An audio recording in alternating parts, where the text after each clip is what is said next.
Welcome to Oxford News This Week. I'm Elgin Nichols. And I'm Terry Stiles. How successful was the Lone Ranger Festival and local Oxford police catch a car thief? Stay tuned. Learn more about these stories and others. The Oxford News begins right now.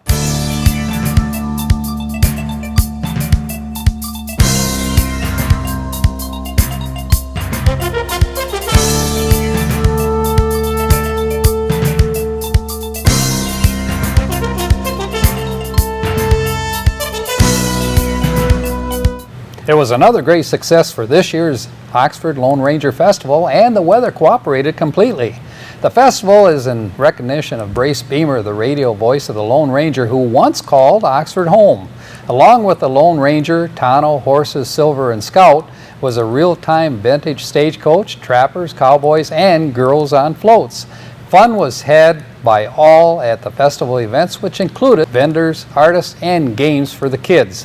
Hats off to the parade organizer, Rod Charles, and to so many others who made the festival a huge success. Oxford police finally nabbed the car thief who's been helping himself to cars in both Oxford and Lake Orion nearly all summer. After a string of car thefts from Lake Orion to Oxford, 17-year-old Christian Allen Jones of Oakland Township was arrested and charged with auto theft. The suspect admitted to using the vehicles as a homeless shelter, and if he had found money in it, he would use that on food. The underage suspect claimed stealing the cars was too tempting because all the cars were unlocked and the keys were inside. Addison Township firefighters were called to the Addison Township home after a propane gas explosion. When firefighters arrived, they found the home was blown off its foundation and sustained damage to a number of windows. The two people living at the home were unharmed.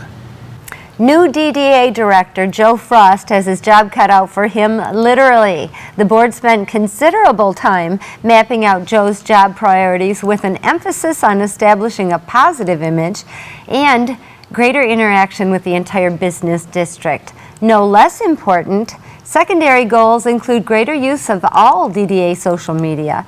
And to keep the public better updated, Township Supervisor Bill Dunn encouraged Frost to develop public access programs with the resources available at OCTV and the Oxford Leader News. And last week, it seems, the Oxford Library went to the birds. Well, not really. Last week, environmentalist Nancy Sloan of the Howell Conference and Nature Center had an audience of at least 300 local parents and children who viewed a special presentation of Lords of the Sky.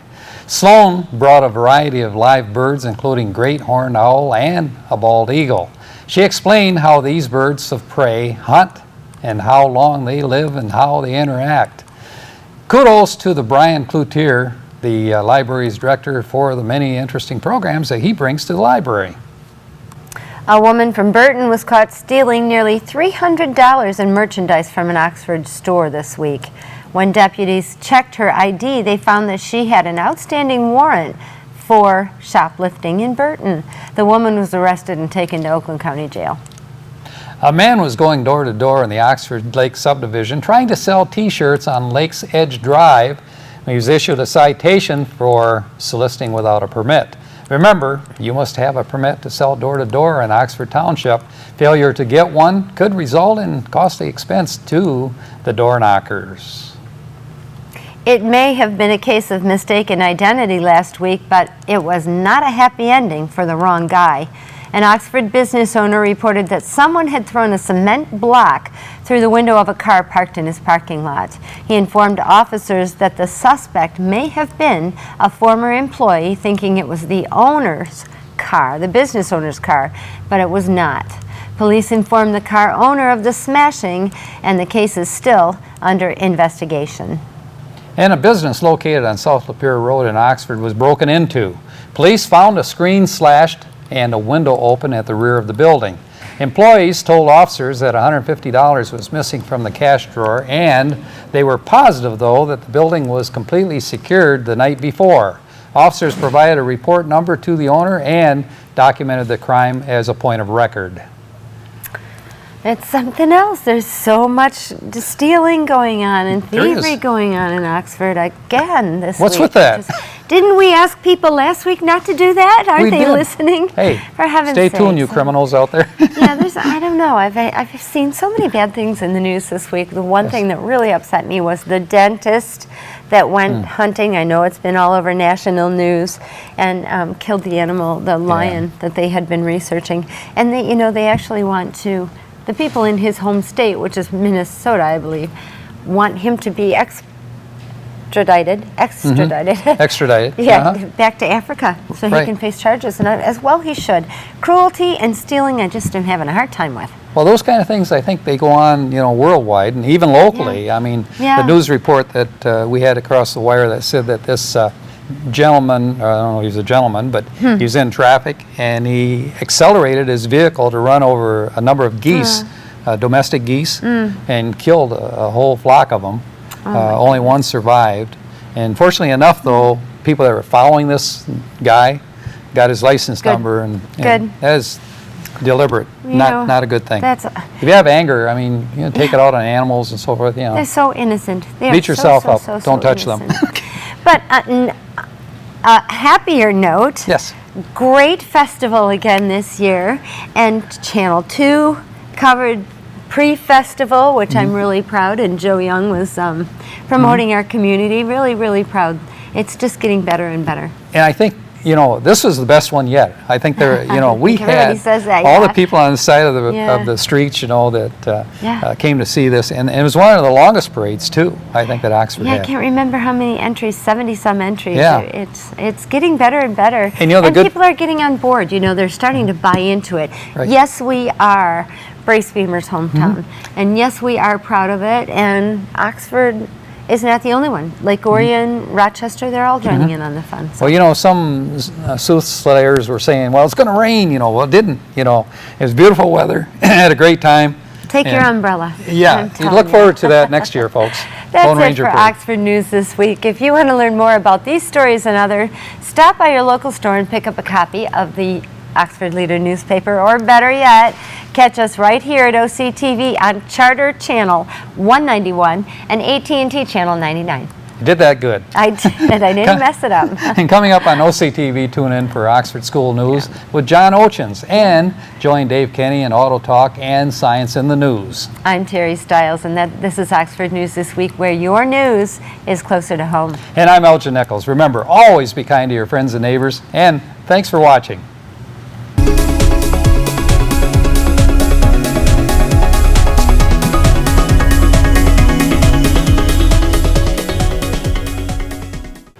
Welcome to Science in the News. I'm Dave Kenny, and these stories are taken from the publication New Scientist.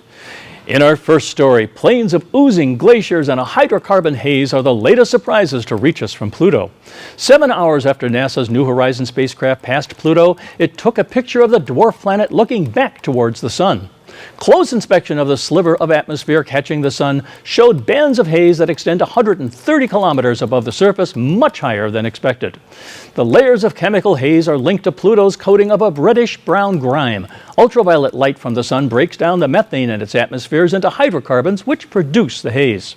These molecules stick together like snow, falling to the surface to give much of Pluto its rust-colored dusting. High-resolution images of the surface also revealed more of Pluto's icy plains, a vast expanse of frozen nitrogen. Not only is the surface free of craters, suggesting it is new in geological terms, but it appears to be flowing around the bases of mountains and filling in the craters at the plains' borders. Connecting the atmosphere and these glaciers will be the key to putting together Pluto's puzzle pieces. More data will help, though the bulk of that data collected in the flyby won't reach us until September. And still in space, meet Kepler 452b, Earth's new alien cousin. This rocky planet is the first Earth-sized alien world that we have seen that circles a sun-like star at a distance that should allow liquid water to exist on its surface. The planet came to light after a first pass through the full data collected by the NASA Kepler telescope's 4-year run. The analysis also yielded 11 other candidate worlds close to the size of Earth in the habitable zone around their stars. But 452b is an Earth-like class by itself. The planet star, about 1,400 light years away in the constellation Cygnus, is just slightly bigger than our sun. Even the planet's year is familiar at 385 days. It is 60% larger than Earth and probably weighs about 5 times as much. This extra mass might drive enduring volcanic activity. Geological models suggest that it would have a rocky composition and a thick atmosphere, and although the planet's host star resembles the sun, it's about 1.5 billion years older. That means the star is hotter, perhaps causing 452b to have a runaway greenhouse effect that would make it inhospitable to life. Yet, models of the star and planet suggest that water could have existed on 452b's surface for 6 billion years, and that's longer than Earth has existed. Wow. On the medical front, a virus found in sewage has spawned a drug that targets plaques implicated in a host of brain-crippling conditions, including Alzheimer's, Parkinson's, and Creutzfeldt-Jakob disease, or CJD. Results from the test of the drug show that it breaks up plaques in mice affected with the equivalent of Alzheimer's or Parkinson's and improves their memories and cognitive abilities. Other promising results in rats and monkeys mean that the drug's developers, Neurophage Pharmaceuticals in Cambridge, Massachusetts, is poised to apply for permission to start testing it in people, with trials starting as early as next year. The drug is the first that seems to target the many types of plaque implicated in human brain disease. Plaques are clumps of misfolded proteins that gradually accumulate in sticky brain-clogging gunk that kills neurons and robs people of their memories and other mental faculties. Different proteins are implicated in different diseases. One thing they share, however, is a structural kink known as a canonical amyloid fold. This is what the new drug acts on. Animal tests show that the drug reduces the level of the beta amyloid plaques and tau protein deposits implicated in Alzheimer's disease, and the alpha-synuclein protein that deposits thought to have a role in Parkinson's disease. Tests on lab-made samples show that the drug also acts on misfolded versions of the protein transthyretin, which can clog up the heart and kidney and aggregate of proteins, or that is to say prions, which cause CJD. Because correctly folded proteins don't have the distinctive kink, they are not affected. The drug could be attacking the root causes of the diseases, preventing them from happening, says Maria Carrillo, Chief Officer at the U.S. Alzheimer's Association. Neurophage's drug targets both main types of plaque involved in Alzheimer's, says Richard Fisher, chief scientist of Neurophage, who presented the results from the latest test in mice at the annual Alzheimer's Association International Conference in Washington, D.C. There's never been anything that can target all these plaques simultaneously, he says. The key thing is whether reducing the plaque results in the death of fewer brain cells, says Michelle Girdert of Medical Research Council Laboratory in Molecular Biology in Cambridge, UK. To reduce plaque by, say, 30% without affecting brain degeneration is of no use. If the drug is approved for clinical tests, Fisher and his colleagues hope to test it in people in the early stage of Alzheimer's to see if it slows the disease. The next stage will be done trials on people with Parkinson's and possibly conditions that involve the buildup of plaques outside the brain. I hope for the best on that one. I'm sure a lot of people do. Well, that's it for this edition of Science in the News. I'm Dave Kenny, and stay tuned to Oxford Community Television, and we'll be right back. Years later.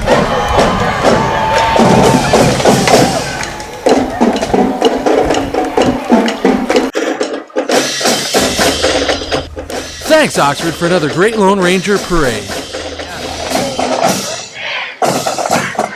I'm John Oetjens, and welcome to the Oxford Wildcats School Update.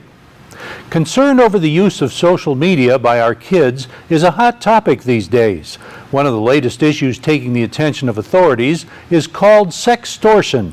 Mike Glennon of the FBI explains more.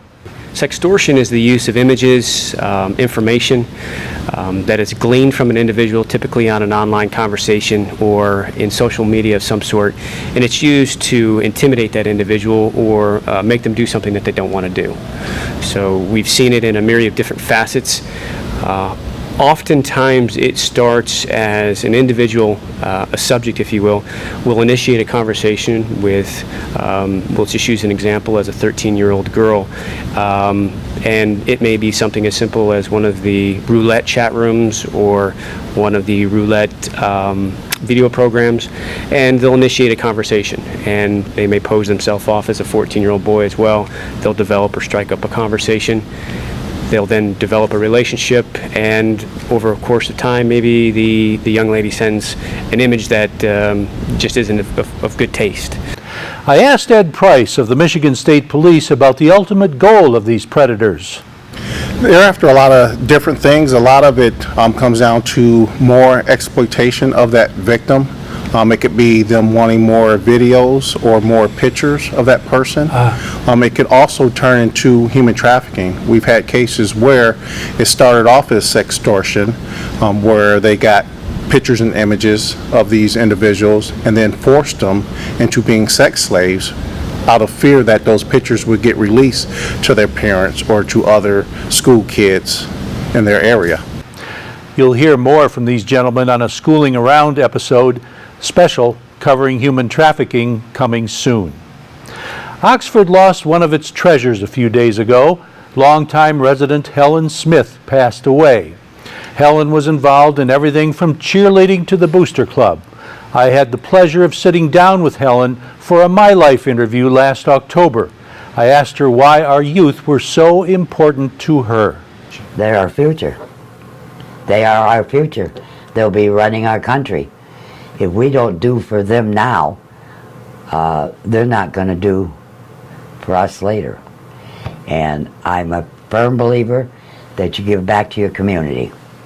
And I'm hoping all these athletes, some would always thank me, and I say, when you get out on your own, give it back to your community wherever you are.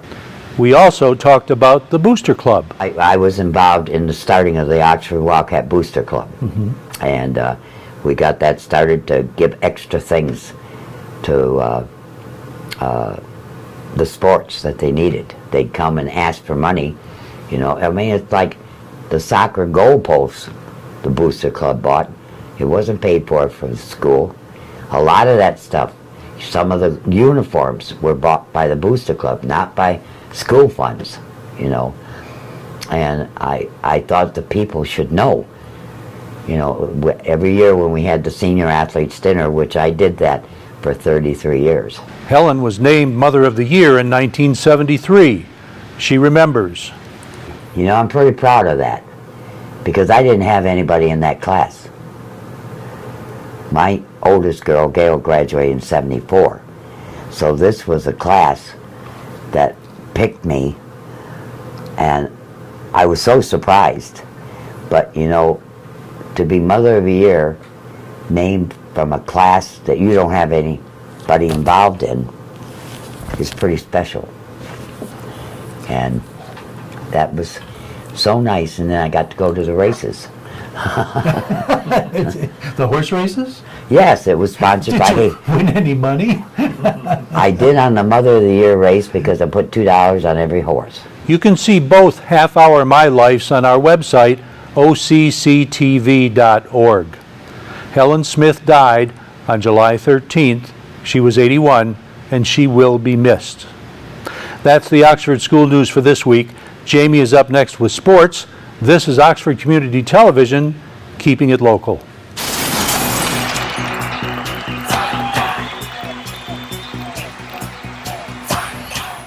And welcome back to Oxford News this week. Time for our sports. Kind of a sad story here, and hopefully it will turn out to be not a sad story. William the Refrigerator Perry, one of the most iconic players of the Super Bowl, shuffling Chicago Bears of 1985, went to win on the Super Bowl 20, announced this week he is auctioning off the very ring he received for playing that game. Perry, only a rookie at 15-1, the modern era monsters of the Midway. Bears were part of the team that secured the Super Bowl glory by taking apart the New England Patriots. The score back in '85, 46-10. Heritage Auctions will oversee the auction of this week's National Sports Collectors Convention in Dallas, Texas. Reports on the bidding should start at about $16,000, and an estimated could go as high as $1 million if everything heats up. The description of the ring and the listing on the auction site reads as a part of history. The reason for the sale: Perry has suffered from numerous health and financial related issues regarding his condition of Guillain-Barré syndrome, a chronic inflammation disorder of the peripheral nerves. The listing also notes that the ring will be accompanied by a letter from Perry himself and a photograph of Perry holding the ring. The defensive lineman rose to superstardom thanks to how frequently he was inserted into the backfield on goal line situations. He was just gigantic. He scored 3 touchdowns that season, 2 rushing, 1 receiving during the 1985 regular season, turning him into a larger-than-life football player, which continues to be one of the most beloved personalities of the 80s. Hopefully he can garner some money for that ring and help him out financially. Again, the refrigerator Perry. Right now in a segment we like to call, hey, summer's almost over, I better talk to Rod Wright. Hey, you see what happens when you have a good game? You get to carry the ball, the ball bucket. That's what he gets to do. Guy hits a grand slam, he's carrying the ball bucket. Yeah, that's his job. Wait, well, how does this work? Well, if you show off like he did, yeah, and you move the left fielder way back on, and so nobody else can hit one out there because you've already it ruins it then. I'd rather give you a hard time for hitting a grand slam. Then your job is to carry the ball bucket, and he does a good job of it too. He's real good at it. He's ambidextrous, which means he can use both feet and hands. There you go. Yeah. Boy, so we just chewing you up, aren't here, yeah. I'll take the hat for you. See you out in the parking lot. Yeah, Rich Gatish here. Man, you're great hitting today. Is this like your best hitting game? Well, you know, I was hitting real good through the season, and then we played these guys at their field, and I started a slump. I didn't get a hit that day. Really? Oh, you had a good day today. Yeah, today I made up for that one. Yeah, I'll tell you, that ball went sailing over his head. He knew it was gone. Yeah. But everybody hit good today. Yeah. Started out slow. Yeah. And I don't know what happened. Those guys were line drive hitters, and then they were just dropping them in. And then good defense of both teams. I like their shortstop. You see the range on that guy? Yeah. So that was a good game. Yeah, it was a good game. But man, you guys are peaking right now for playoffs. Yeah. So we got to be. Yeah, we got some tough competition coming up. You guys, they're going to move you guys up for sure. I don't know if there's going to be an upper division. I don't know. There's one team's quitting. Oh, really? Yeah. Okay. They went undefeated, so they're going to move to another league. They're going to move to another league. Well, then that's room for us to come in, right? Yeah. There you go. Well, you going up to 24th? Oh, yeah. Okay, I'll be up there. I'll bring some tapes for you. Okay, thanks. Good job. Great game. Welcome back to Oxford News This Week. All student athletes are planning to try out this year for athletics. The grades 7 through 12 are required to complete a MHSAA physical. A current sports physical exam is one that will be taken so the athletes can participate. You won't be allowed to try out or play without a physical. HealthQuest, one of the many local physicians on hand, will perform exams, answer any parental questions that you might have. All attendees are encouraged to sign up online to guarantee their place. You can pay an online fee and have a ticket printed out. The MHSAA physical form is at the Oxford High School website. If you log on to their website, it's oxfordathletics.org. Again, you must complete the form and bring it on physical day. The 2015-2016 Oxford Athletics Sports Physical Day is sponsored by HealthQuest. It'll take place on August 5th. It'll be at the Oxford High School. The hours now, 5 p.m. to 8 p.m. Again, if you pre-register online, you can download the form and it's only $20. If you show up at the door without pre-registration, a $25 fee will be intact. Again, all parts of the proceeds of these exams with the day of the exam will go to help out the Oxford Boosters Club. Just a reminder, all the programs you see on OCTV can be easily viewed online on your personal device. Go to OCCTV.org, hit the Programs tab, or hit YouTube. You can watch any of the programming we have on demand on your computer, iPad, or phone, wherever you choose to watch it. Whenever you want to watch it, you can catch all the sports and local programming here on the weekends, Saturday at 1 to 6 on OCTV, or again, as I say, on OCCTV.org.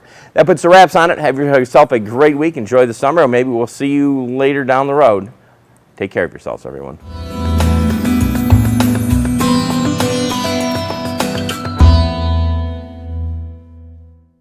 I'm Oakland County Sheriff Mike Bouchard and former Red Wing great Joey Koser reminding you to follow the rules regarding boater safety. Always operate at safe speeds, avoid alcohol, and wear a life jacket.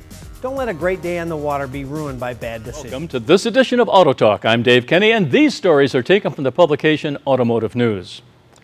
In our first story, 2.8 Well, that's the time in seconds for the new electric-powered Tesla Model S to go from 0 to 62 miles an hour with its new ludicrous mode. Wow. In our next story, the average age of light vehicles on the road in the U.S. reached a new all-time high of 11.5 years at the end of 2014, while the total light vehicles in operation hit a record 258 million, up 2.1% from 2013, according to IHS Automotive. The average age of cars on the road reached an all-time high of 11.4 years at the end of 2012, a record that held through the end of 2013. Despite reaching a new high, the rate of increase in average age is actually returning to normal, according to IHS analyst Mark Singh. We're now seeing average age begin to plateau and return to its traditional rate of increase as consumers have recovered from the Great Recession and have begun buying new vehicles again, he said in a statement. IHS forecast that the average age of vehicles will hit 11.6 years in 2016, but will not reach 11.7 years until 2018. It doesn't appear as though vehicle age will go down in the future, he said. As long as we've been tracking it, vehicle age has been on the rise, he told Automotive News. Vehicle quality is getting better, and that's driving longer length of ownership. IHS found new vehicle buyers are holding on to their cars for 6.5 years once they're new, as of the first quarter of 2015. That's more than a 2-year increase since the first quarter of 2006. People are holding on to the new cars for longer than ever, and that's helping to drive the average age up, says Le Singh. At Ford, good news. Ford Motor Company posted the largest ever North American quarterly profit in its best automotive profit since 2000, as net income rose 44% in the second quarter. And most notably, it managed that gain without any help from the redesigned F-150, which didn't reach full production until early June. Lower sales volumes and costs related to launching the truck offset the benefits of higher transaction prices in the quarter, executives said. F-Series did not positively contribute to the bottom line in the second quarter because it was still in the launch phase, CFO Bob Shank said on a conference call with analysts and reporters. But with inventories of the F-150 now rising, Ford has promised that dealers will have normal levels of it by the end of September, and the automaker says it's on track for one of its best years in its 112-year history. After taxes, the company posted a second quarter net income of $1.9 billion. Over at Fiat Chrysler will more than double production of its hard-to-get Hellcat versions of the Dodge Challenger and Charger for the 2016 model year. But about 900 consumers who ordered the 2015 Dodge Challenger or Charger SRT Hellcat and never received their 707 horsepower muscle car will have to get back in line. Their unfilled orders are being canceled by the factory, though those customers will receive a voucher that will allow them to buy the more expensive 2016 at the 2015 price. The price increase has not yet been announced, however. The Hellcat cars created marketing and internet buzz for Dodge, very welcome for a brand rebuilding its high-performance credibility. But dealers who accepted more orders than they could fill or put huge market adjustments on their cars sowed some ill will. For example, one dealer in a northeast Ohio town of 6,000 took deposits and put in orders for more than 200 Hellcats, more than the dealer will ever receive. Wow. On the recall front, Mini is recalling over 30,000 Cooper and Cooper S cars in the U.S. to address poor side impact protection. The recall covers 2014 to 2015 model year Cooper and Cooper S hardtop four-door cars and 2015 John Cooper Works vehicles. The issue was discovered during a recent NHTSA-conducted side impact crash test, according to documents posted on NHTSA's website. In affected vehicles, rear seat passengers could be at higher risk of injury after a severe side impact, NHTSA said. To remedy the issue, additional energy absorption material will be installed between the rear interior side panels and the body of the vehicle. Affected owners will be notified via mail beginning September 12th and could have repaired made for free at the Mini dealerships. The automaker, owned by BMW, is not aware of any injuries linked to the issue. The recall is an expansion of a previous recall filed in December, which covered 3,085 Cooper two-door hardtop cars from the 2014 model year. Well, that's all for this edition of Auto Talk. I'm Dave Kenny, and as always, may the wind be at your back as you cruise down life's highways. Stay tuned to Oxford Community Television, and we'll be right back.